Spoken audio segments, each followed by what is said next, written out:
සියලුම දෙනාට ආයුබෝවන්. ඔබ මේ දකින්නේ වල්ලුණු ශාකයයි.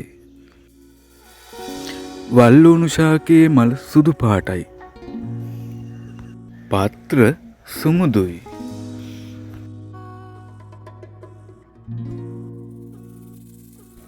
මේ ඔබ දකින්නේ නරිමල් කියන ශාකයයි. මෙහි මල් තැඹිලි පාට ස්වරූපයක් ගන්නවා. බැලූ බැල්මට වල්ලුණු ශාකයෙන් හැඩයක් ගන්නවා. නමුත් මෙහි මුල කොලේ පුංචි රතු පාටක් වගේ දිස්නයක් පේන්නට තියෙනවා. මේ බලන්නකෝ. නමුත් වල්ලුණු ශාකයේ කොලේ මුල සුදු පැහැයක් ගන්නවා. මේ බලන්න මේ.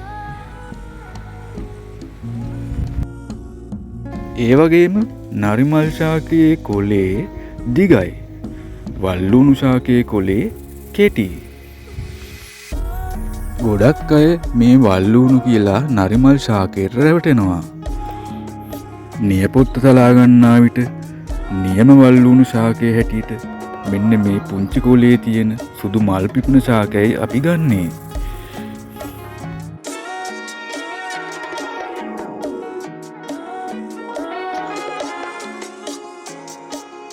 බලන්නකෝ වෙනස. එක කොලයක් රතු පාටයි.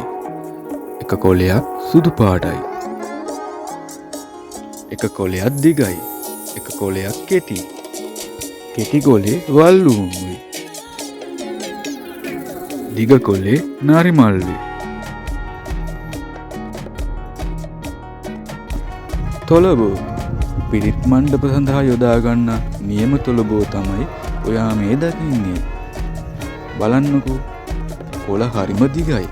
තද කොළ පැහැයට හුරුයි. මෙහි මල සුදු පාටයි. හැබැයි ඒත් ඔබට මේ වෙලාවේ දකින්න විදිහක් නෑ. නියම තොලබෝ කොළ පැහැයක් ගන්නවා. සමහර කහ පාට කොළ තියෙන වර්ගත් තියෙනවා. නමුත් නියම තොලබෝ මේ කොළ පැහැයෙන් යුක්තව තිබෙන ශාකයයි. මේ බලන්න කඳ. අර අපි කලින් දැක්කා වගේ නෙමෙයි මේ ශාකය හැදෙන්නේ. මෙහි කඳක් වර්ධනය වෙනවා. මල සුදු පාටයි. මේ බලන්න මේ පුංචි කොලේ තියෙන්නේ වල්ලුණු කොලේ. දිග කොලේ නරිමල් කොලේ. පසුබිමෙන් මේ දකින්නේ තොලබෝ ගහයි.